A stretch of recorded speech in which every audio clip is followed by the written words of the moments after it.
By Andrew Harvey, an excerpt from Evolutionary Love Relationships, Passion, Authenticity, and Activism. It is critical to remember that this crisis we are facing is a crisis in which the sacred powers of love in the human soul are being diverted by distraction, by greed, by ignorance, by the pursuit of power, so that they never irrigate the world and transform it.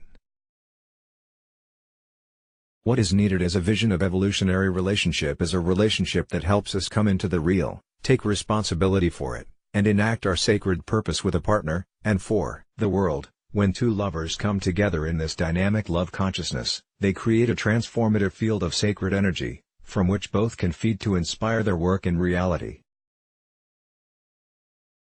There are 7 requirements necessary, I believe, for this tremendously potent vision of evolutionary love to emerge in the world. The first requirement is that both beings need to be plunged individually into a deep and passionate devotion of the beloved, by whatever name they know the beloved, because without both beings centering their life in God, the relationship will never be able to escape the private circle. From the very beginning it must be centered in the divine. It must be a relationship that is undertaken in the conscious presence of the divine for the divine's great work in the universe. Only a relationship that is centered in God, and that has God as the prime actor in the relationship, will be able to bear the vicissitudes of authentic love, of dealing with the challenges of life and service in the world. The second requirement for an evolutionary love is that both beings must develop a mastery of solitude.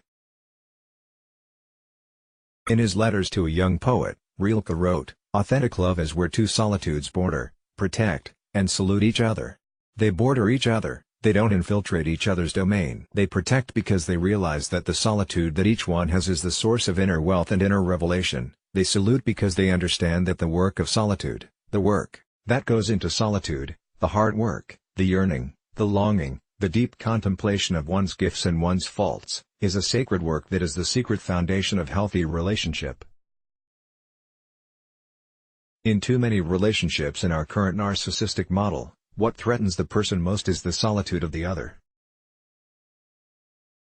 In a true evolutionary relationship, what can exhilarate one person the most is the other's solitude, because they know that solitude has the potential to make them a billionaire of generosity, of insight, and of creativity. The third requirement is that in a true evolutionary relationship there is an equality of power, and that equality is born out of a profound experience of the sacredness and dignity of the other person's soul.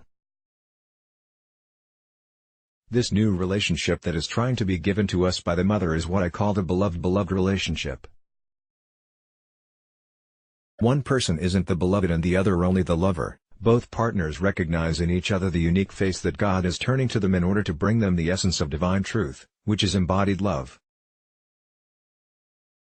From that recognition of each other as the beloved flows a natural movement of passionate honoring and service of the other's life. This gives each person the freedom and the energy and the joy that they need to go out into the world and fulfill their destiny. This is crucial because in the past there has been a vision of inequality of power. The male has often had the power and the female hasn't. Dominant and submissive roles between two people have been seen as inevitable. Now what's emerging is the mutual recognition of holiness and sacredness expressed in tantric rapture, in an adoration and worship of the other and the core of life. The fourth requirement follows on from the third. If you are going to have a beloved relationship, you have to center your whole being and work and evolution in God. You have to be a master of your own solitude so that you can work on what is necessary to deepen that sacred relationship of the divine. You must also bring the sacred practice of prayer and meditation into the very core of your life, so that the whole relationship can be enfolded in a mutually shared sacred enterprise. The fifth requirement is that both lovers completely abandon any Hollywood sentimentality about what relationships actually are. As love becomes more evolutionary and conscious, so does each lover's understanding of each other's shadow. One of the essential roles of this new love is to make each person in the relationship the safeguarder of the other's shadow, not the judge of the other's shadow, not the denier of the other's shadow, but someone who recognizes where the other has been wounded, and safeguards and protects them with unconditional compassion without allowing themselves to be mauled or manipulated by the other. This takes an immense effort, because it takes an immense effort to understand your own shadow, and an even greater effort to face and comprehend, without illusion, denial or repulsion, the shadow of the other. The sixth requirement is that if you are going to enter into the evolutionary process, you have to accept that it never ends, never stops unfolding. There is no end to transformation, because divine love is infinite. Evolution is fundamentally a death/rebirth cycle that repeats itself in higher and higher dimensions, and any authentic evolutionary relationship must have the courage to go through the deaths that engender the rebirths. Marian Woodman, the great Jungian analyst and pioneer of the sacred feminine, said to me, "I have had 4 marriages with my husband, and at the end of each marriage there was a crisis that we had to make the commitment to go through, a projection that had to die. But we stuck at it and we went through it, and the love that we know now in our 80s is the greatest and deepest love we have experienced." The seventh principal requirement is that from the very beginning of this adventure into evolutionary love you must make the commitment for it not to be just a personal orgy, a cultivation of an oasis of private pleasure.